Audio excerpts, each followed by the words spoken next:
Hi welcome back to my channel. ఈరోజు కథ ప్రేమ బంధం మూడో భాగాన్ని వినేద్దాం. రిషి ఆఫీస్కి వెళ్ళేసరికి మూర్తి గారు ఆ స్కూల్కి సంబంధించిన వివరాలన్నీ కూడా రిషి టేబుల్ మీద పెడతాడు. రిషి వెళ్ళడమే ఆ స్కూల్కి సంబంధించిన ఇన్ఫర్మేషన్ మొత్తం చెక్ చేస్తూ ఉంటాడు. స్కూల్ గురించి పాజిటివ్ రెస్పాన్స్ ఉండడంతో చిన్న చిరునవ్వు వస్తుంది రిషి పెదవుల మీద. తర్వాత ప్రతి టీచర్ గురించిన ఇన్ఫర్మేషన్ మొత్తం చూస్తూ ఉంటాడు. అందరికీ క్లీన్ బ్యాక్గ్రౌండ్ అవడంతో ఇంకొంచెం రిలాక్స్ అవుతాడు. ఫైనల్గా తన్వి గురించి రావడంతో మొత్తం జాగ్రత్తగా చూస్తాడు. అందులో తన్వి పేరు తప్ప ఏమీ ఉండదు. కనీసం తన చదువు ఫ్యామిలీ గురించి కూడా ఏమీ ఉండకపోవడంతో మూర్తి గారిని పిలుస్తాడు. మూర్తి గారు భయంగానే లోపలికి వెళ్తారు. వాట్ ఈస్ దిస్ మిస్టర్ మూర్తి? అందరి ఇన్ఫర్మేషన్ మొత్తం కావాలన్నాను కదా, మరి ఈ అమ్మాయి గురించిన డీటెయిల్స్ ఏమీ లేవేంటి అని అడుగుతాడు రిషి. సార్, ఆ అమ్మాయి గురించిన డీటెయిల్స్ ఎవరి దగ్గర లేవంట సార్. వాళ్ళ స్కూల్లో వర్క్ చేసే ఒక్కరికి కూడా ఆమె ఫుల్ డీటెయిల్స్ తెలియవంట. అండ్ ప్రిన్సిపల్ మేడంకి కూడా తెలియదంట అని అంటాడు మూర్తి గారు వినయంగా. వాట్? ఎవరికి తెలియకపోవడం ఏంటి మూర్తి గారు? కనీసం ఒకరికైనా తెలియాలి కదా అంటాడు రిషి. అవును సార్, కానీ ఎంత ట్రై చేసినా ఒక్క విషయం కూడా తెలియలేదు. అండ్ మేం కూడా ట్రై చేస్తున్నాం అని అంటారు మూర్తి గారు. ఓకే మూర్తి, ఏ చిన్న ఇన్ఫర్మేషన్ తెలిసినా నాకు వెంటనే చెప్పండి అండ్ యూ మే గో అని అంటాడు రిషి. మూర్తి గారు ఓకే సరే అని చెప్పేసి అక్కడి నుంచి బయటికి వెళ్ళిపోతాడు. స్ట్రేంజ్, ఆ అమ్మాయి గురించి ఏమీ తెలియకపోవడం ఏంటి? కనీసం తనకు సంబంధించిన చిన్న అప్డేట్ కూడా లేదు అంటే ఏంటి అర్థం అని ఆలోచిస్తూ ఉంటాడు. తర్వాత ఈ ఆలోచనలన్నీ పక్కన పెట్టి తన వర్క్ చేసుకుంటూ ఉంటాడు. ఇక్కడ తన్వి పిల్లలతో ఆడుకుంటూ వాళ్ళకి రైమ్స్ నేర్పిస్తూ ఉంటుంది. పిల్లలు కూడా తన్వితో చాలా బాగా కలిసిపోయి ఆడుతూ ఉంటారు. ఇంతలో ప్రిన్సిపల్ మేడం పిలుస్తున్నారని అటెండర్ వచ్చి చెప్పడంతో పిల్లల్ని ఆడుతూ ఉండమని ప్రిన్సిపల్ రూమ్లోకి వెళ్తుంది. మేడం పిలిచారంట అంటుంది తన్వి లోపలికి వస్తూ. తన్వి, నిన్న జరిగిన ఫంక్షన్ గురించి పేరెంట్స్ అందరూ కూడా మంచిగా స్పందించారు. ప్రతి ఒక్కరు కూడా చాలా కంఫర్టబుల్గా ఫీల్ అయ్యామని చెప్పారు. అండ్ మన చీఫ్ గెస్ట్ కూడా మన హాస్పిటాలిటీ బాగా నచ్చిందని కాంప్లిమెంట్స్ ఇచ్చారు. ఇవన్నీ ఇంత బాగా రావడానికి కారణం నువ్వే కదా, అందుకే నిన్ను పిలిచాను. అండ్ ఈ మంత్ నుంచి నీకు శాలరీ కూడా పెంచుతున్నాం అని ఒక కవర్ తన్వి చేతిలో పెడతారు. తన్వి చిన్న స్మైల్ ఇచ్చి సైలెంట్ అవుతుంది. మీలో నాకు నచ్చేది ఇదే తన్వి. ఎవరు ఎంత పొగిడినా నువ్వు పొంగిపోకుండా ఉంటావు చూడు, అదే నచ్చుతుంది నాకు అంటారు సునీత గారు. తన్వి మళ్ళీ చిన్న స్మైల్ ఇచ్చి వెళ్తాను మేడం, క్లాస్లో పిల్లలు గొడవ చేస్తారు అని చెప్పి అక్కడి నుంచి బయటికి వెళ్ళిపోతుంది. వెళ్తున్న తన్వినే చూస్తూ ఉంటారు సునీత గారు. తన్వి నేరుగా క్లాస్కి వెళ్ళి పిల్లలతో కొంచెంసేపు ఆటలాడించి సాయంత్రం అయిపోవడంతో లాస్యని తీసుకొని తన స్కూటీలో స్టార్ట్ అవుతుంది. బంగారం, ఈరోజు మనం అమ్మ దగ్గరికి వెళ్దామా అంటుంది తన్వి. హో వెళ్దామక్క అంటుంది లాస్య చిన్నగా నవ్వుతూ. తన్వి కూడా చిన్నగా నవ్వి తన స్కూటీని నేరుగా ఒక ప్లేస్ దగ్గరికి తీసుకుని వెళ్తుంది. అది ఒక అనాథాశ్రమం. స్కూటీ పార్క్ చేసి లోపలికి వస్తారు. తన్విని చూడగానే అక్కడ ఆడుకుంటున్న పిల్లలందరూ కూడా అక్క అనుకుంటూ తన దగ్గరికి వెళ్తారు. తన్వి మోకాల మీద కూర్చొని వాళ్ళని దగ్గరికి తీసుకుంటుంది. ఎలా ఉన్నారు బంగారాలు అంటుంది తన్వి ఒక్కొక్కరిని తడుముతూ. మేము చాలా బాగున్నామక్క, అమ్మ మమ్మల్ని చాలా బాగా చూసుకుంటుంది అని అంటారు పిల్లలు. అవునా, మరి మీరు అమ్మని ఇబ్బంది పెడుతున్నారా అని అడుగుతుంది తన్వి. లేదక్క, నువ్వు చెప్పినట్టుగానే ఉంటున్నాం అని అంటారు ఆ పిల్లలు. ఇంతలో ఒక 40 ఏళ్ల వయసున్న మహిళ బయటకొచ్చి ఎలా ఉన్నావు తల్లి అని అడుగుతారు. తన్వి లేచి ఆవిడ్ని హక్ చేసుకొని చాలా బాగున్నానమ్మా, మీరెలా ఉన్నారు అని అడుగుతుంది తన్వి. నీ దయ వల్ల బాగానే ఉన్నానమ్మా అంటారు ఆవిడ. అయ్యో అమ్మ, ఇందులో నేను చేసింది ఏముంది అంటుంది తన్వి. అది నీ మంచితనం తల్లి అంటారు. తన్వి చిన్నగా నవ్వి తనకు ఇందాక ప్రిన్సిపల్ మేడం ఇచ్చిన కవర్ని ఆవిడికి ఇస్తుంది. ఇదేంటి తల్లి అని ఓపెన్ చేసి అందులో ఉన్న అమౌంట్ బయటికి తీస్తారు. ఎందుకమ్మా ఇప్పుడు ఈ డబ్బు? నెలలా ఇస్తూనే ఉన్నావు కదా అంటారు ఆవిడ. అమ్మ, అది స్కూల్లో ప్రిన్సిపల్ మేడం ఇచ్చారు. నాకెలానో డబ్బుతో పని లేదు కదా, అదే మీకు ఇస్తే పిల్లలకు అన్నీ కొనిపెడతారని తీసుకుని వచ్చాను అంటుంది తన్వి. ఇంత నిస్వార్థంగా ఆలోచించేవారు ఎక్కడ ఉండరేమో తల్లి అంటారు ఆవిడ. రాగిణి గారు, నాకంటూ ఎవరున్నారమ్మా, మీరు పిల్లలు తప్ప. అందుకే నేను ఏం చేసినా అందులో మొత్తం వీళ్ళకే ఇవ్వాలని నిర్ణయించుకున్నాను అంటుంది తన్వి. తన్వి తలనిమిరి ఇప్పుడే వస్తానమ్మా అని లోపలికి వెళ్ళారు రాగిణి గారు. తన్వి అక్కడ ఆడుకుంటున్న పిల్లల్ని పిలిచి తను దారిలో వస్తున్నప్పుడు కొన్న చాక్లెట్లు ఇస్తుంది. వాళ్ళు అవి హ్యాపీగా తీసుకుని తనతో కబుర్లు చెప్తూ ఉంటారు. ఇంతలో రాగిణి గారు తన్వి కోసం ఒక చిన్న బౌల్లో పాయసం తీసుకొని వస్తారు. అబ్బా అమ్మ, ఇవన్నీ ఎందుకు ఇప్పుడు అంటుంది తన్వి. చాలా రోజుల తర్వాత వచ్చావు కదా తల్లి, అందుకే చేస్తాను అంటారు రాగిణి గారు. ఇంతలో అక్కడ పనిచేస్తున్న ఇంకొక ఇద్దరు వర్కర్స్ పెద్ద ప్లేట్లో పిల్లలందరికీ పాయసం బౌల్స్ తీసుకుని వచ్చారు. అందరూ కూడా హ్యాపీగా తింటూ తన్వికి కబుర్లు చెప్తూ ఉంటారు. తన్వి కూడా నవ్వుతూ వాళ్ళతో సరదాగా మాట్లాడుతూ ఉంటుంది. చాలాసేపు అక్కడ వాళ్ళతో గడిపి తర్వాత లాస్యాన్ని తీసుకుని ఇంటికి స్టార్ట్ అవుతుంది. లాస్య వాళ్ళ పేరెంట్స్ కూడా ఈ విషయం తెలియడంతో అస్సలు కంగారు పడరు. నిజానికి వాళ్ళకి తన్వి అంటే చాలా ఇష్టం. ఎప్పుడూ నవ్వుతూ నవ్విస్తూ ఉండే తన్విని చూస్తే వాళ్ళకి చాలా ముచ్చటగా అనిపిస్తుంది. లాస్యాని వాళ్ళ ఇంట్లో డ్రాప్ చేసేసి తను కూడా ఇంటికి వెళ్ళిపోతుంది. ఫ్రెష్ అయి నైట్ డ్రెస్ వేసుకొని బయటకు వచ్చి గార్డెన్లో కూర్చునుంది. చుట్టూ చాలా ప్రశాంతంగా ఉండడంతో వాటిని ఆస్వాదిస్తూ ఉంది. ఇక్కడ రిషి తన వర్క్ అంతా కంప్లీట్ చేసుకుని ఇంటికి స్టార్ట్ అవుతాడు. తన ఇంటికి వెళ్ళేసరికి నేహ సులోచన గారితో ఆడుకుంటూ ఉంటుంది. రిషి వెళ్ళడంతోనే పరిగెత్తుకుంటూ వచ్చి రిషి మీదకి జంప్ చేస్తుంది. బంగారం స్లిప్ అవుతుంది నాన్న అంటాడు రిషి నేహాని గుండెకి హత్తుకొని. నేహ రిషిని హత్తుకొని చిన్నగా నవ్వుతుంది. అబ్బా వచ్చావా నాన్న, ఇప్పటి వరకు నీ కూతురు నాకు చుక్కలు చూపించింది అంటారు సులోచన గారు. ఏమైందమ్మా, ఏం చేసింది అని అడుగుతాడు రిషి లోపలికి వచ్చి సోఫాలో కూర్చుంటూ. ఏంటి ఏం చేసిందా, ఏం చేయలేదని అడుగు. పొద్దున్నుంచి కూడా రేపు నేను ఏ డ్రెస్ వేసుకోవాలి, నాకు ఏ బ్యాగ్ కొంటావు, ఏ బాటిల్ ఇస్తావు, ఎలా రెడీ చేస్తావని అడుగుతూనే ఉంది అంటారు సులోచన గారు. ఆ మాట వినగానే రిషి నేహ వైపే చూస్తాడు. నేహ మాత్రం ఒక క్యూట్ స్మైల్ ఇస్తుంది. చూసావా, ఇదే నవ్వు పొద్దున్నుంచి ఏమైనా అడిగితే ఇలా ఒక చిన్న నవ్వు నవ్వి నన్ను ఐస్ చేసేస్తుంది అంటారు సులోచన గారు. రిషి మాత్రం నేహ స్మైల్ని అపురూపంగా చూసుకుంటూ ఉంటాడు. బంగారం స్కూల్కి వెళ్తావా నాన్న అని అడుగుతాడు రిషి.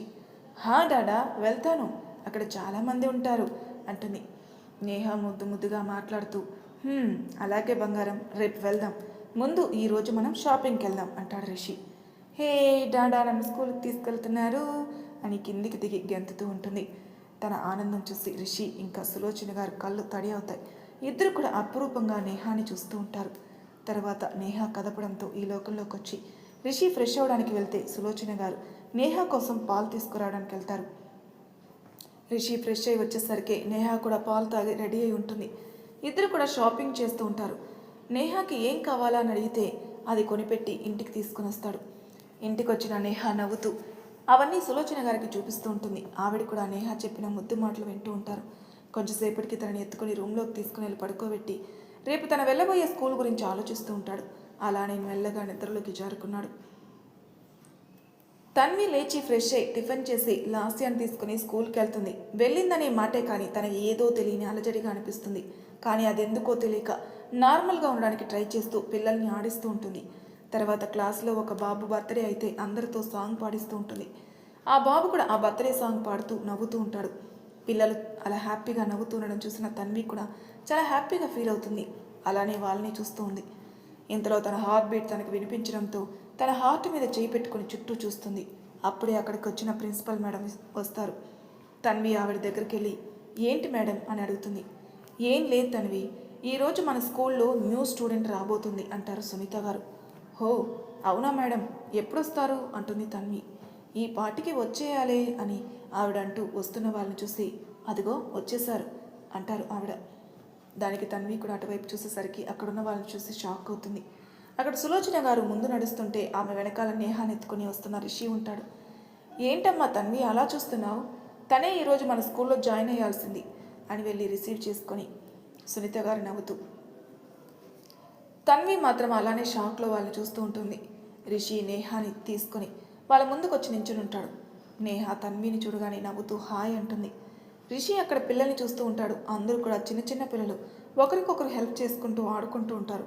అప్పటి వరకు నేహ ఎలా ఉంటుందో అనుకుంటున్న రిషికి వాళ్ళని చూడగానే ఆ దిగులంతా పోతుంది. తన్వి ఏం ఆలోచిస్తున్నావు అని సునీత గారు కడపడంతో ఈ లోకంలోకి వచ్చి ఏం లేదు మేడం అంటుంది తడబడుతూ. చూడమ్మా తన్వి, తనే నేహ, రిషి సార్ వాళ్ళ కూతురు అంటారు సునీత. తన్వి నవ్వుతూ నేహ వైపు చూసేసరికి నేహ కూడా నవ్వుతూ తన్వి వైపే చూస్తుంది. హాయ్ బంగారం, ఎలా ఉన్నావు అని అడుగుతుంది తన్వి నవ్వుతూ. సూపర్ ఉన్నాను, నువ్వెలా ఉన్నావు అంటుంది నేహ కళ్ళు తిప్పుతూ. బంగారం తప్పు నాన్న, అలా నువ్వు అనకూడదు అంటారు సులోచన గారు. అయ్యో పర్లేదండి, ఎలా అయినా పిలవచ్చు అని అంటుంది తన్వి నవ్వుతూ. నేహ మాత్రం తన్ని ఎలా పిలవాలో అర్థం కాక బిక్కమొహం వేసుకుని చూస్తూ ఉంటుంది. బంగారం, నువ్వు నన్ను తన్వి అనే పిలవచ్చు అంటుంది తన్వి నవ్వుతూ. రిషి మాత్రం తన్వినే చూస్తూ ఉంటాడు. ఇందులో తన్వి కాలని ఎవరూ పట్టుకోవడంలో కిందికి చూస్తుంది. అక్కడ లాస్య కనిపించడంతో మోకాల మీద కూర్చొని ఏమైంది బంగారం అంటుంది తన్వి. మరేమో నాకు ఈ సూపర్ మ్యాన్ చాలా నచ్చాడు అంటుంది లాస్య ముద్దు ముద్దుగా మాట్లాడుతూ. అది కూడా గుసగుసగా మాట్లాడుతుంది. నేను నీకు వేరే సూపర్ హీరోని తీసుకొని వస్తానని చెప్పాను కదా అంటుంది తన్వి అంతే గుసగుసగా. లేదు, నాకు ఈ హీరోనే కావాలి అంటుంది లాస్య ఏడు మొహం పెట్టుకొని. ఏంటమ్మా తన్వి మీ గుసగుసలు అంటారు సునీత గారు. అదేం లేదు మేడం అంటుంది తన్వి లేచి నించుంటూ. లేదు మేడం, నాకు ఆ హీరో నచ్చాడని చెప్తే అక్కేమో వేరే హీరోని తీసుకొని వస్తాను అంటుంది. మీరే చెప్పండి, ఈ హీరో బాగున్నాడు కదా అంటుంది లాస్య రిషి వైపు చూపిస్తూ. తన మాటలకి తన్వి తల కొట్టుకుంటుంటే మిగిలిన వాళ్ళు నవ్వుతూ లాస్య వైపే చూస్తారు. ముఖ్యంగా రిషికి లాస్య మాటలు చాలా ముచ్చటగా అనిపిస్తాయి. ఏంటమ్మా లాస్య ఏమంటుంది అంటారు సునీత గారు నవ్వుతూ. మేడం, అసలు ఏమైందంటే లాస్ట్ టైం ఆయన మన స్కూల్కి వచ్చారు కదా, అప్పటి నుంచి లాస్య ఆయన్ని కలవాలి చూడాలి అంటుంది. నేనేమో ఆయన్ని మీట్ అవ్వడానికి కుదరదు అని వేరే హీరోని తీసుకొని వస్తానని చెప్పాను అంటుంది తన్వి. లేదు మేడం, అక్క అబద్ధం చెప్తుంది అంటుంది లాస్య కళ్ళు తిప్పుతూ. లాస్య ఇంకేం లేదు కదా నాన్న అని అంటుంది తన్వి. లాస్యాన్ని కంట్రోల్ చేయడానికి తన దగ్గర తీసుకుంటుంది. తన్వి నువ్వుండు, లాస్య ఇలారా, అసలు ఏమైందో చెప్పు అంటారు సునీత గారు. అది మరేమో నేను ఈ హీరోని పెళ్లి చేసుకుంటానంటే అక్కేమో వేరే హీరోని తీసుకొని వస్తాను అంటుంది అని చెప్తుంది లాస్య ముద్దు ముద్దుగా. ఆ మాట వినగానే రిషి నవ్వుకుంటూ తన్వి వైపే చూస్తాడు. తన్వి మాత్రం లాస్యాన్ని చూస్తూ ఉంటుంది. రిషి లాస్యాన్ని పిలుస్తాడు. లాస్య చిన్నగా నడుచుకుంటూ రిషి దగ్గరికి వెళ్తుంది. రిషి నేహాని దింపి లాస్య ముందు మోకాల మీద కూర్చున్నాడు. ఏంటి బేబీ, నేను నచ్చానా నీకు అంటాడు రిషి లాస్య బుగ్గలు లాగుతూ. హీరో చాలా నచ్చావు అంటుంది లాస్య కళ్ళు తిప్పుతూ. రిషి నవ్వుతూ లాస్య బుగ్గ మీద ముద్దు పెడతాడు. లాస్య కూడా నవ్వుతూ రిషి వైపు చూసి థ్యాంక్స్ హీరో అంటుంది. థ్యాంక్స్ ఎందుకు బేబీ అంటాడు రిషి. మరేమో నేను తన్వి యొక్క కిస్ ఇస్తే తను అలానే థ్యాంక్స్ చెప్తుంది అంటుంది లాస్య. ఆ మాటకి రిషి తన్వి వైపు చూసేసరికి తన్వి నేహాతో మాట్లాడుతూ ఉంటుంది. నేహ కూడా నవ్వుతూ తన్వితో మాట్లాడుతూ ఉంటుంది. తర్వాత రిషికి నేహాను వదిలి వెళ్ళాలంటే బాధగా ఉంటుంది. తను ఇక్కడ ఎలా ఉంటుందని బెంగగా కూడా ఉంది. అలానే నేహాని గుండెలకు హత్తుకొని తన నుదుటి మీద ముద్దు పెట్టుకుంటాడు. ఏమైంది డాడా అంటుంది నేహ. ఏం లేదు బంగారం, నాకు ఆఫీస్లో మీటింగ్ ఉంది, మరి నేను వెళ్ళనా అంటాడు రిషి. ఓకే డాడా, నేను ఇక్కడ వెళ్తూ ఆడుకుంటాను అంటుంది నేహ అక్కడే ఉన్న పిల్లల్ని చూపిస్తూ. అలాగే బంగారం, జాగ్రత్త, నీకేమైనా అవసరమైతే నాకు కాల్ చేయి అంటాడు రిషి నేహ తలనిమురుతూ. అలాగే అంటుంది నేహ. చూడండి, ఇది నా విజిటింగ్ కార్డ్, నేహాకి ఏం అవసరం వచ్చినా ఈ నెంబర్కి కాల్ చేయండి అంటాడు రిషి తన కార్డు తన్వికిస్తూ. తన్వి రిషి వైపు చూడకుండా ఆ కార్డు తీసుకుని అలాగే అన్నట్టు తలూపుతుంది. రిషికి లేట్ అవుతూ ఉండడంతో సులోచన గారిని తీసుకుని ఇంటికెళ్ళి అక్కడి నుంచి తన ఆఫీస్కి వెళ్ళిపోతాడు. వెళ్తున్న రిషి వైపు చూస్తూ ఉంటుంది తన్వి. ఇంతలో పిల్లలు అల్లరి చేయడంతో ఆలోచన నుంచి బయటకు వచ్చి వాళ్ళతో పాటు ఆడుతూ ఉంటుంది. అమ్మా, అక్కడ బంగారానికి ఏమి ఇబ్బంది అవ్వదు కదా అని అడుగుతాడు రిషి సులోచన గారిని. నీ బంగారం ఏమీ పెళ్లి చేసుకుని అత్తారింటికి వెళ్ళలేదులే నాన్న, స్కూల్కే వెళ్ళింది, అయినా స్కూల్లో ఏమి ఇబ్బంది ఉంటుంది అంటారు సులోచన గారు నవ్వుతూ. ఏంటమ్మా, నీకు నవ్వులాటుగా ఉందా? అసలు ఇప్పటి వరకు బంగారం ఒక్కదాన్ని ఎక్కడికి పంపలేదు, అలాంటిది ఇలా సడన్గా స్కూల్ అంటే ఆ మాత్రం బెంగుండదా అంటాడు రిషి అలకగా మొహం పెట్టుకుని. కన్నా, నీకు ఒక కూతురు ఉంది అంటే ఎవరో నమ్మరు నాన్న, ఎందుకంటే నువ్వే చిన్నపిల్లాడివా అలుగుతున్నావు కాబట్టి అంటారు సులోచన గారు రిషిని ఆట పట్టిస్తూ.